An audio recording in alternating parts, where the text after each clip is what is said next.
Hello everyone, welcome to History. I'm John Wright. I'm the Divisional Director for Humanities and Social Sciences, and this is Georgia Bullock, who's Head of History. So welcome, and if you've got questions, please type them into the chat. Good to see you all. There's lots of you in here.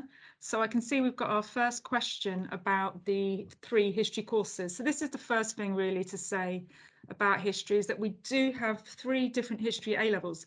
And it means when you come to Esher College, you can choose whichever history A-level you want to do.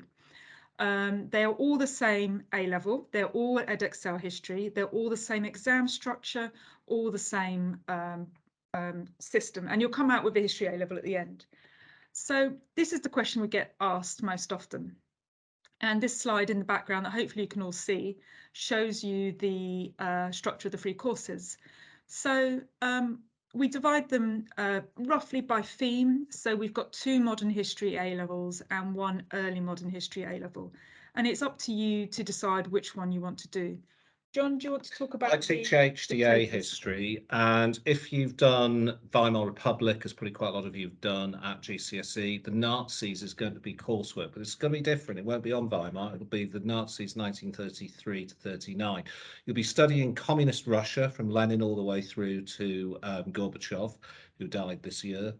And you'll also be studying communism under Mao in Mao's China from 1949 to 76. And the paper 3 that you do in the second year will be on the British Empire from 1763 to 1914. Okay, so our second modern history at A-level is what we call our oppression and equality, A-level our HOA, and in the first year, your long course, you get to do the American Dream.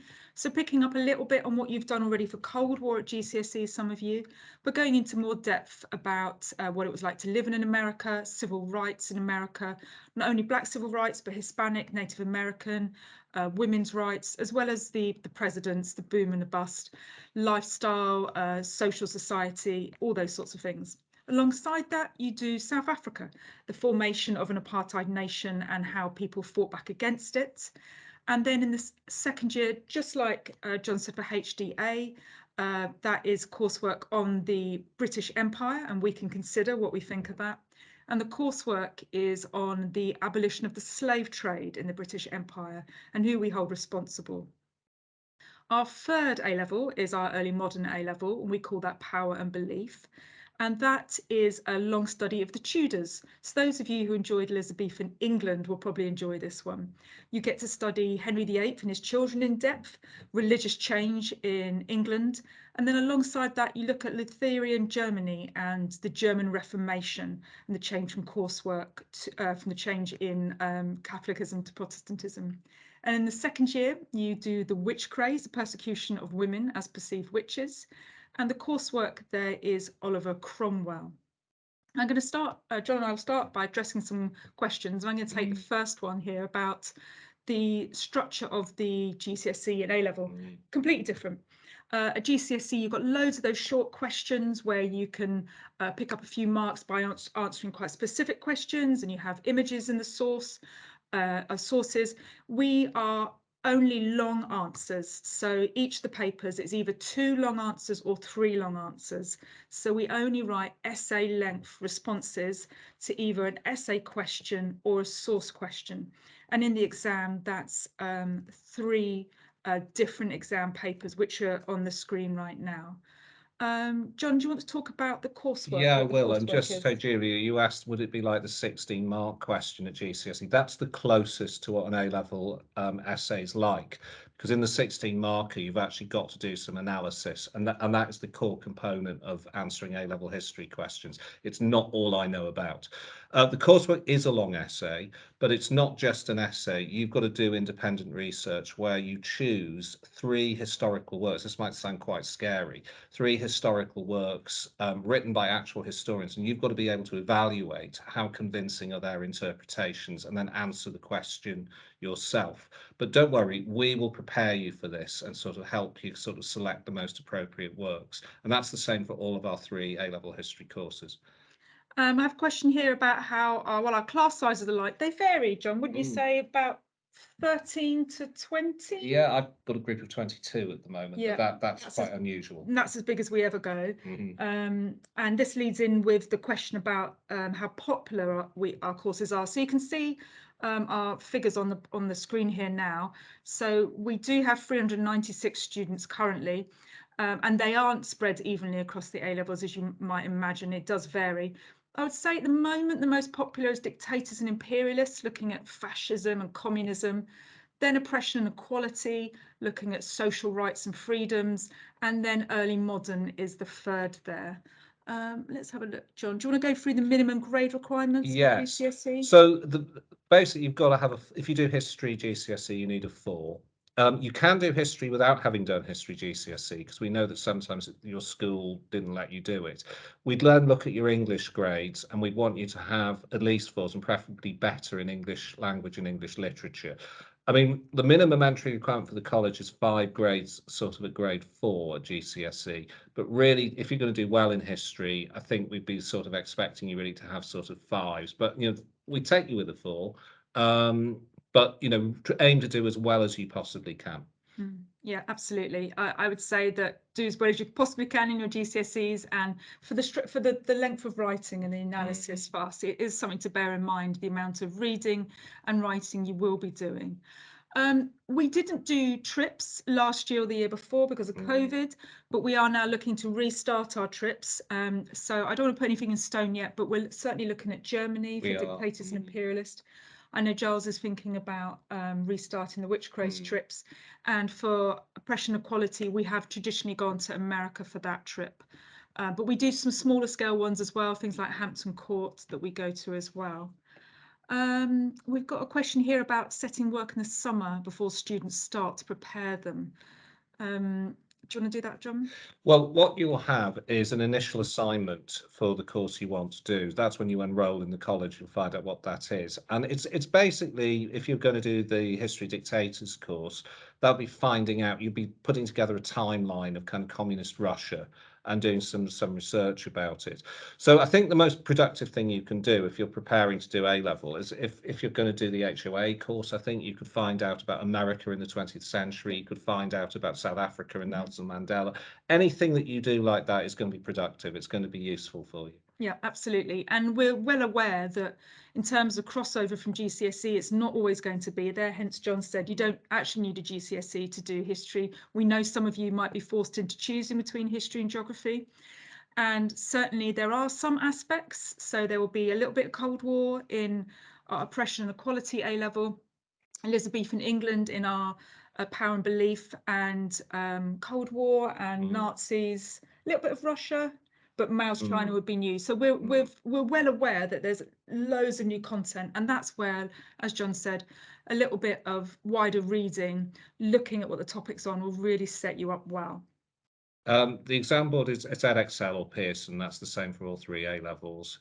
I think I like the question from Nicola, which says, if I love history, what's most compatible with the subject? Where there are some similarities, it's going to depend on your interest. History goes quite well with quite a lot of subjects. I mean, if you're really interested in economics, I've got a student at the moment that does history, economics, and maths. That's quite a good combination. If you like languages, history goes well with French, German, or Spanish.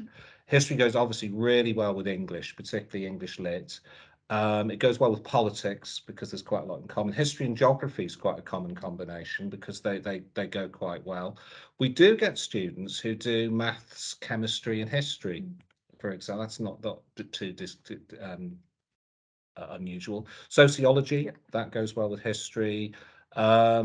I think you can sort of see it's quite a flexible subject. If you're thinking about doing law at university, history is probably the #1 subject to do because you're looking at evidence and you're sort of selecting information. That's what lawyers have to do ultimately. Absolutely. I would say that in terms of choosing, we give you loads of time to think about which one to choose. We know it's a hard decision. I think if we were struck with this, it'd be quite hard to choose between them. And we sometimes battle it out between us about who's going to choose what to teach. Spend some time doing that little bit of reading and thinking. Look at our stuff that's on the website, our information sheets. To help you when you come into college. You'll get, before you start, you'll get to come in on an introduction day in the summer, June. Then you'll be able to try out either one of the histories Or if you're really not sure, we'll do one general session, but try out one. You'll get to either try out dictators and imperialists, or oppression, equality, and power of belief. And that will help you decide. And at the end of the session, we'll talk through the other types of history. Let's have a look. So Callie says, how much of the coursework is memory based? None. It's not a test. What you'll be given is time in class to sort of research and write it. So it's much more about your interpretation skills and how well you research it and how you reflect on that research that you've done. Yeah, absolutely. And we spend quite a bit of time on it. It's about a term that we spend 2 lessons a week on the coursework. That's right. It's worth 20% of the total assessment. So that means 80% is on the 3 exam papers, and that's where you're just going to have to learn the stuff. I think what makes history difficult isn't that, that what we teach you isn't, what we do with you in term 1 isn't really going to be that much more difficult than what we do with you in the second year. It's just as the information piles up, you've got to stay on top of it. So we'll help you with that. We'll set you regular tests on work that you've done weeks or even months ago. So you're continually revisiting it and sort of trying to remember it. And George is pioneering a sort of a technique where we remind you in our lessons, think links, where you have to try and think about how things that we're talking about connect with what you already know. And that fits really nice into Gabriella's question about structure of the lessons.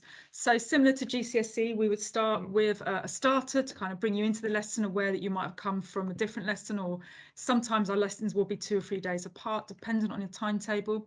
Then we'll get into the nitty-gritty of whatever that subject is about that day. We'll do a bit of discussion. We spend a lot of time talking to you. We don't believe that we should be hiding, that it's down to the textbook to teach you. We are the experts, and we will bring you into the story, the narrative. Then there'll be a time for some written work, but it's very discussion based. Yes, very much so. Well, your opinions really matter. We want you to reflect about what you're learning about and tell us what you think, because a lot of the questions that we give you are debate focused, and we really want you to sort of get into this and sort of develop your own ideas. Absolutely. And we've got loads of opportunity for extra reading. So each lesson you've got set homework, which is 2 hours per. So it's 4 lessons a week, and we expect you to do 4 to 5 hours homework on top of that. And there's lots of opportunity to take your reading further and then bring that into lessons. I think the worst thing for us is to have a quiet class. Oh, yes. We want you talking and contributing to the lessons. Here's a good question about the topics. So this is John and I. You can see us on our screen there, but there are 7 members of staff here. And we teach across different courses, but in terms of you as a student, you will have 2 teachers. One teacher would teach, say, Russia, which would be John, and then I would teach Mao's China, say. Or we would have Helen, who would teach South Africa, and then Jackie, who would teach America, for instance. So each course is divided into 2 teachers, and that runs through the whole year, and they will teach you the 2 strands of the subject. So Adam asked, do we focus on wars and dictators and imperialists? Well, no, not exclusively. It's on the dictators and the imperialists. So we're looking at, how different Russian rulers, from Lenin through Stalin, through Khrushchev to Brezhnev and then Gorbachev, how they tried to rule the Soviet Union, what tactics they used, did they use terror, did they try to make themselves popular? And these sort of same themes keep popping up when we look at Mao. It's the same sort of issues, really. And then you're thinking with Hitler, the coursework question is, did Nazi dominance rely on Nazi popularity? And that implies if it didn't, then did it rely on terror? And you will read different historians' views because they don't agree. There's no consensus about this. And the same with the British Empire. You sort of think, how did the British rule their empire? Was it through terror? Was it through making themselves popular? And it's very sort of debate focused. I would say actually we do quite a bit on the proxy wars in oppression and equality, because we look at Vietnam and Korea, where you might expect it to be in dictators, and Cold War, if you enjoyed that's oppression and equality. Caroline's just asked about classics. Yes.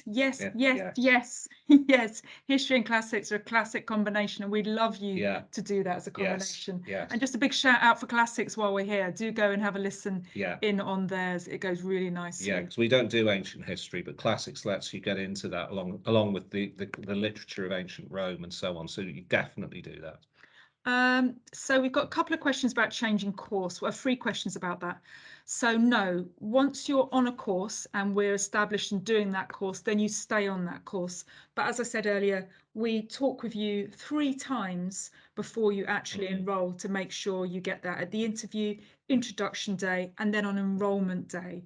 So you can change the course, Lola, you've picked now, fine. You can change if you've listened to this, you're not sure about it, change away. What matters is when we're in college in September, and that's where it starts. Are the pass rates and the grades the same over all 3 strands? Yes, they are. They're broadly very much the same.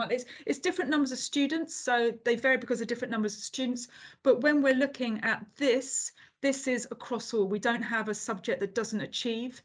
We don't have a course that doesn't achieve. All courses get these marks. Mark, the reason we split it, the reason I would say to come to Isha to do history at A-level is you get to choose the type of history you want to study. We're very aware that in a smaller sixth form or school that the teachers have to put together a course that has a bit of everything. But the difference is we don't do a communist with Elizabethan with Cold War course. We can create the whole course in a way I think as it should be, all of early modern or all of communist and fascist, or for oppression and equality, looking at rights and social justice. So that's why we do that, to allow students to choose the type of history that they love the most. Okay, let's have a look. So if there are people, I think I'm just double checking the questions, but I'm pretty sure we have done that. So I might talk a little bit about how we teach it. So as John said, he's the divisional director, so he's in charge of humanities, and we're lucky enough to have him in history as well. And then there's me, head of history. So we are teachers of history, though John as well teaches politics. I do. Then we've got Ellen, who teaches in English and history. Giles and Ellen are power and belief teachers currently, though Giles also teaches on empire. Ian teaches mostly in Dictators and Imperialists at the moment, and Helen is split between Oppression and Equality and Dictators and Imperialist. Jackie is on Oppression and Equality, and John, as I've said, is on Dictators. And Oppression and Equality. Of course you are, excuse me, and Oppression and Equality. So you will have 4 lessons a week, 2 with one teacher for paper 1 and 2 with the other teacher for paper 2. Each lesson is 1 hour 5, and for those 2 lessons we'd expect 2 to 2.5 hours homework to be set. Yes, homework is going to take a variety of forms. Sometimes we ask you to do some reading in advance of the lesson, so it's not just us talking at you, and we'll want to see that you've understood it and you've got opinions about what you've been reading about, and that you can apply it to sort of historical questions. We can't get away from the fact there's going to be essays, and we will be getting you to practice writing under time conditions. You'll have 2 years to do it, and you'll get better. You definitely will. So my first years have just been coming to terms with their first timed essay right now.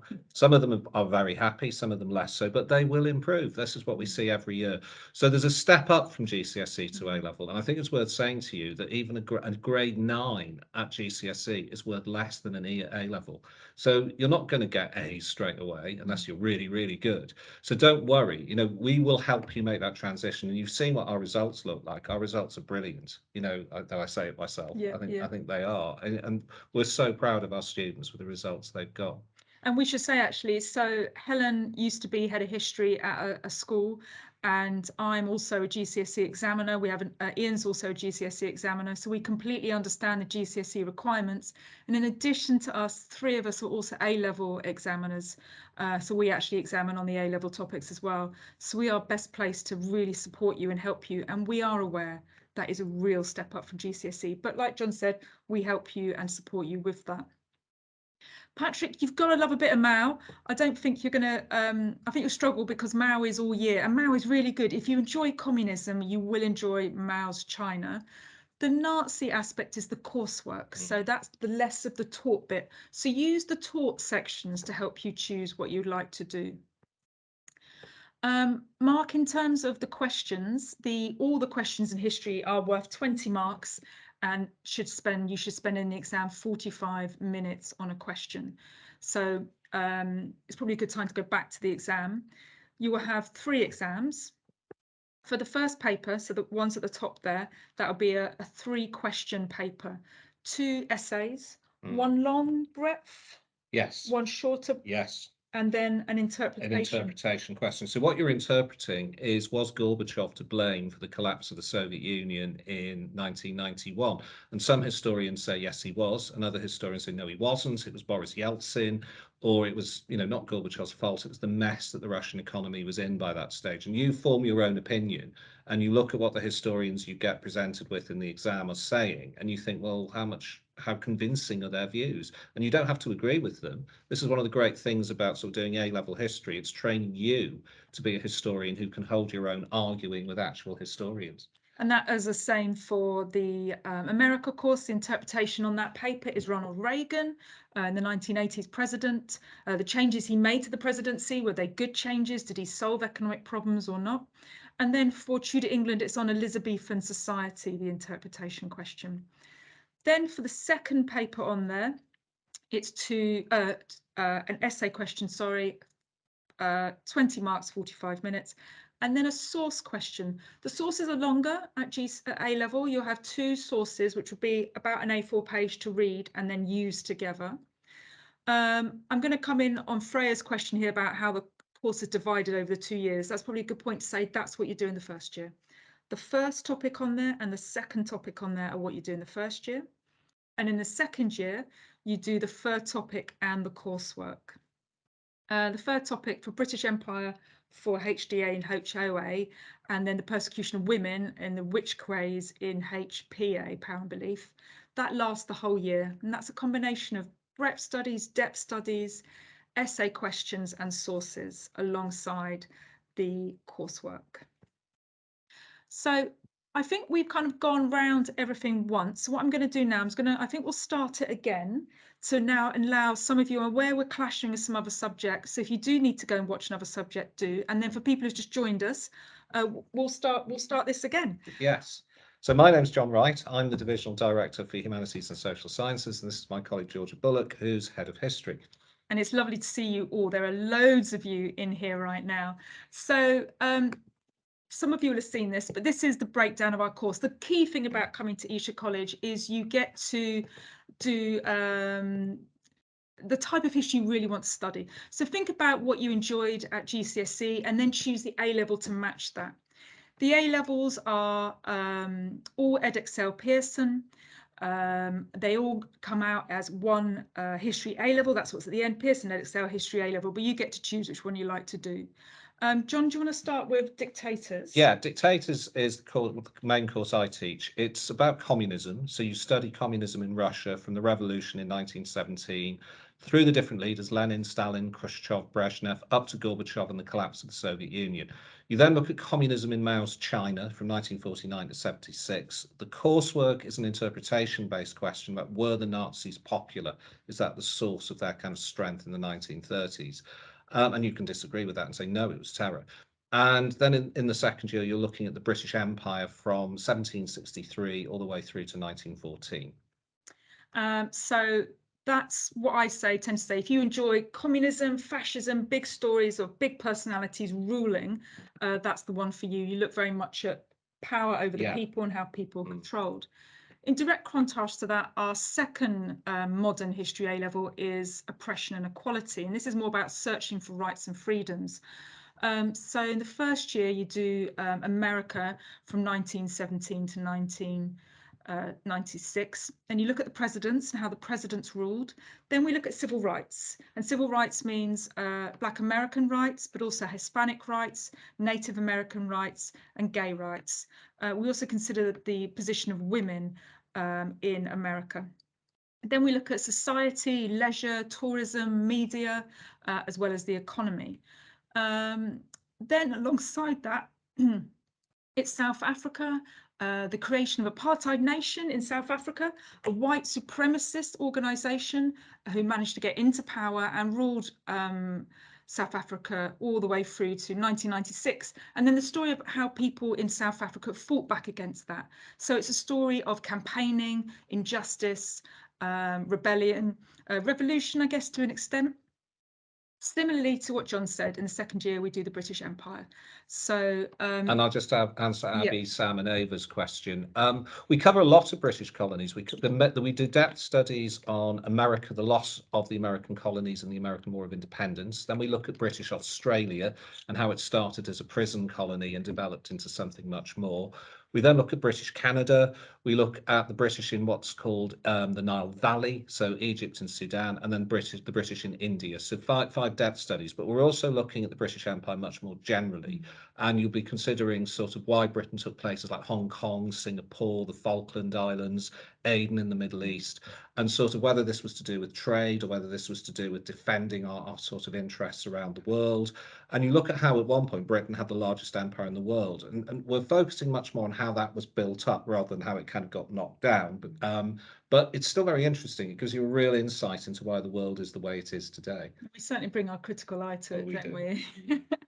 Okay, that's really good, John. Thank you. And then alongside that for HOA, the coursework is on the system of enslavement of Africans, the forced removal of people from the west coast of Africa to the Americas. And we consider why that British system that in theory was making a lot of money was disbanded. Are we talking about white saviours, men in parliament who decided suddenly it was morally right? Or are we talking about previously enslaved people rising up? Or are we talking about an economic change and then suddenly the moral argument follows that? So that's HDA and HOA, that's what we call them, dictators and imperialists, or oppression and equality. The third A level is our early modern A level, and this is for you if you enjoy the Tudors, if you enjoy Elizabethan England, and you've had enough of modern history, no more nuclear war, no more fascists, no more dictators, and it enables you just to hone in on that.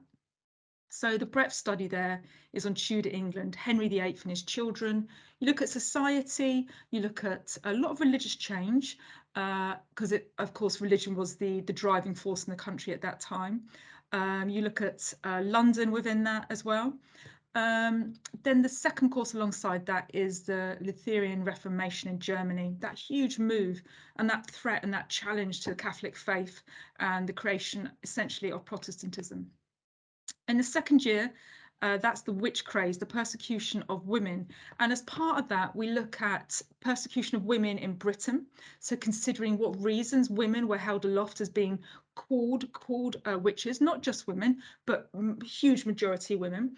We look at that moving into Germany and then in America, and we consider sources and tracks that were trying to identify women and then start to consider exactly what was going on. Why were women being persecuted and targeted in this way?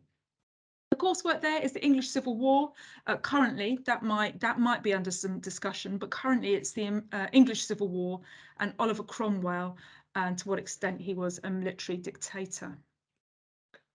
Julia's asked, do we revise the content from year one when we're in year two? Absolutely, yes, we do.